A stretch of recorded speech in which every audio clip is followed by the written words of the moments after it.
साल 2014 भारतीय राजनीति के इतिहास में ये वो साल था जिसने कह सकते हैं देश की दिशा ही बदल दी।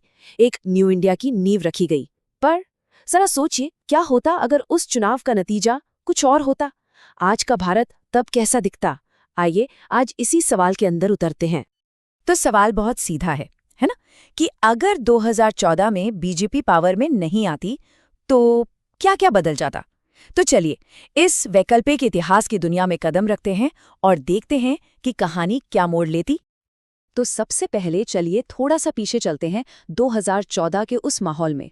याद है कैसा समय था वो। देश में ना एक अजीब सी बेचैनी थी।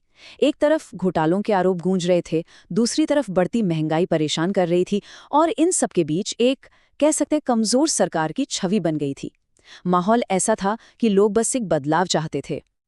मतलब ये सिर्फ एक और चुनाव नहीं था, नहीं, ये तो इतिहास का वो चौराहा था, वो मोड़ था जहां से भारत ने एक बिल्कुल ही नया और शायद अनजाना रास्ता पकड़ लिया था।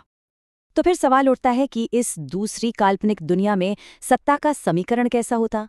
कौन होता प्रधानमंत्री और विपक्ष की कुर्सी पर कौन बैठता, क्या भूमिका होती उनकी। चलिए इसी से शुरू करते हैं। तो देखिए इस विश्लेषण के हिसाब से तस्वीर कुछ ऐसी बनती। कांग्रेस की ही सरकार आगे चलती। हो सकता है कि राहुल गांधी प्रधानमंत्री बनते, या ये भी मुमकिन था कि मनमोहन सिंह ही अपना तीसरा कार्यकाल पूरा करते। लेकिन एक बात साफ थी, ये कोई बहुत मजबूत सरकार नहीं होती, बल्कि गठबंधन की मजबूरियों में फंसी हुई एक थोड़ी कमजोर सरकार होती। पर रुकिए, कहानी का असली ट्विस्ट तो विपक्ष में आता। सरकार तो कांग्रेस की होती, लेकिन विपक्ष की कुर्सी पर कौन होता। नरेंद्र मोदी और बीजेपी, और वो पहले से कहीं ज्यादा आक्रामक, कहीं ज्यादा ताकतवर विपक्ष के तौर पर उभरते। सरकार के लिए उनकी चुनौती हर गुजरते दिन के साथ बड़ी होती जाती।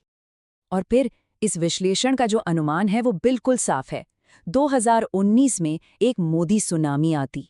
मतलब जो बदलाव 2014 में नहीं हुआ वो बस कुछ साल के लिए टल जाता, लेकिन जब वो आता तो और भी जबरदस्त और भी प्रचंड ताकत के साथ आता। अच्छा, ये तो हुई राजनीति की बात। अब जरा इकोनॉमी यानी अर्थव्यवस्था पर आते हैं। अगर 2014 में सरकार नहीं बदलती तो देश की आर्थिक तस्वीर वो कैसी होती। सबसे पहला और शायद सबसे बड़ा फर्क, नोटबंदी होती ही नहीं। सोचिए, वो ऐतिहासिक फैसला जिसने पूरे देश को बैंकों की लाइनों में खड़ा कर दिया था, वो हम सबकी यादों का हिस्सा ही ना होता। फिर दूसरा बड़ा पॉइंट, जीएसटी, देश का सबसे बड़ा टैक्स सुधार, वो भी शायद ठंडे बस्ते में ही पड़ा रहता। हम आज भी वही पुरानी उलझी हुई टैक्स व्यवस्था के साथ ही काम कर रहे होते। और तीसरा फर्क, डिजिटल इंडिया। आज हम कितनी आसानी से फोन निकालकर यूपीआई पेमेंट कर देते हैं, है ना। शायद ये क्रांति इतनी तेजी से नहीं आती। हमारी जो डिजिटल रफ्तार है वो काफी धीमी होती है। तो इन सबका निचोड़ क्या निकलता, देश की तरक्की पर इसका क्या असर होता। अनुमान यह है कि भारत की जो जीडीपी ग्रोथ है वो करीब 6% के आसपास ही अटक जाती, जो आज की रफ्तार से देखें तो काफी कम है। यानी कुल मिलाकर देश में बिजनेस का माहौल वही पुराने ढर्रे पर चलता रहता। जो विदेशी निवेशक हैं वो शायद भारत में पैसा लगाने से थोड़ा हिचकिचाते, और बड़े बड़े आर्थिक सुधारों की जगह वही जैसा चल रहा है चलने दो वाली सोच हावी रहती। ठीक है, ये तो हो गई देश के अंदर की बातें। लेकिन दुनिया के मंच पर, ग्लोबल स्टेज पर भारत की आवाज कैसी होती। चलिए अब जरा फॉरेन पॉलिसी पर भी एक नजर डालते हैं। इस मामले में ना दो बिल्कुल अलग तस्वीरें उभर कर आती हैं।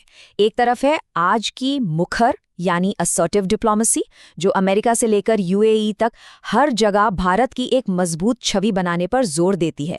और दूसरी तरफ होती एक पारंपरिक सॉफ्ट डिप्लोमेसी, जो शायद बड़े मुद्दों पर ज्यादा शांतिपूर्ण और सधा हुआ रुख अपनाती। तो इस अलग डिप्लोमैटिक स्टाइल का नतीजा क्या होता।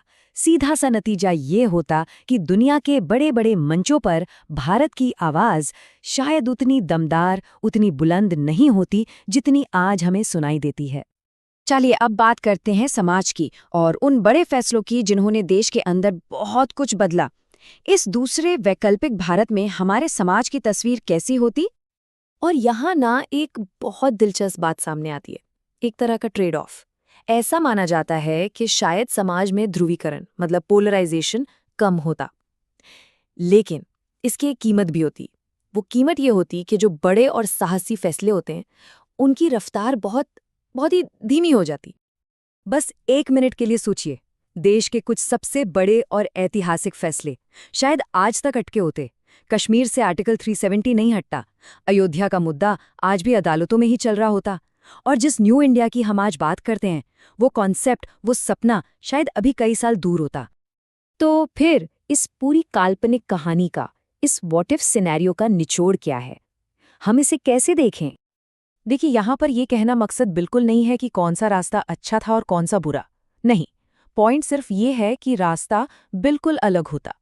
भारत की जो कहानी है उसका एक पूरा का पूरा चैप्टर ही शायद अलग लिखा जाता। और शायद ये एक लाइन इस पूरी बातचीत का सार है। भारत की गति और दिशा दोनों अलग होती। इसका मतलब समझ रहे हैं? सिर्फ देश की रफ्तार ही नहीं, बल्कि शायद उसकी मंजिल भी कुछ और होती। तो ये पूरा विश्लेषण हमें सोचने पर मजबूर कर देता है ना? ये एक ऐसा सवाल है जिसका कोई एक सही जवाब नहीं है। अगर 2014 का वो फैसला कुछ और होता, तो आज का भारत कैसा होता?